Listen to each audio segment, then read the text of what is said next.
All right, let's keep it rolling here. Let's get over to our running back props for this week. Steve, what do you have?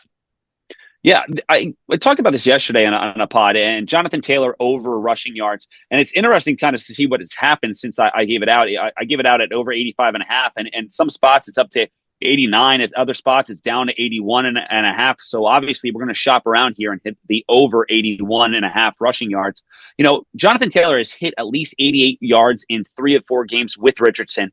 He's averaging 5 yards per carry. In 4 of his last 6 games, he's eclipsed 100 rushing yards. Now, he's going against a New York Jets team that is allowing the 11th most rushing yards per game, but they're seventh in rush EPA allowed, seventh worst in rush EPA allowed. This is the type of game that I think that the Colts are going to try to establish the run on the ground because I think that's their avenue to success. They like to run it and then basically come off play action and throw something deep down the field with Richardson. I think Richardson's ability to also run the ball, especially with that RPO action, I think is going to be a huge effect here. Is he going to keep the ball? Is he going to throw the ball? Is he going to hand the ball off to Richardson? That's confuses defenses. If you've watched the Jets this season, their defensive line has been blown up continuously. There seems to be a several yards that they get moved off the line of scrimmage at the snap. So I don't really suspect any reason why it would be anything different here. So I bet and like Jonathan Taylor over 81 and a half rushing yards.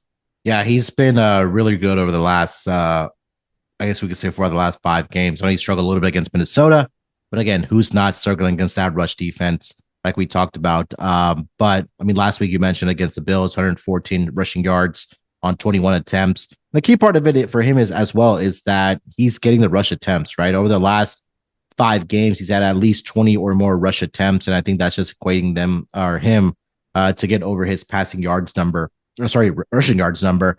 Anthony Richardson's also back under center, right? And I think that they want to do everything to protect him, maybe not make mistakes. And how do you do that, right? Get the running game going, let him build off of that to have success in the passing game. And what better way to do that with a guy like Jonathan Taylor in the backfield there for you? So, yeah, definitely co-sign this play. I have him on a couple of my fantasy teams, so hopefully it is a big week for Jonathan Taylor this week.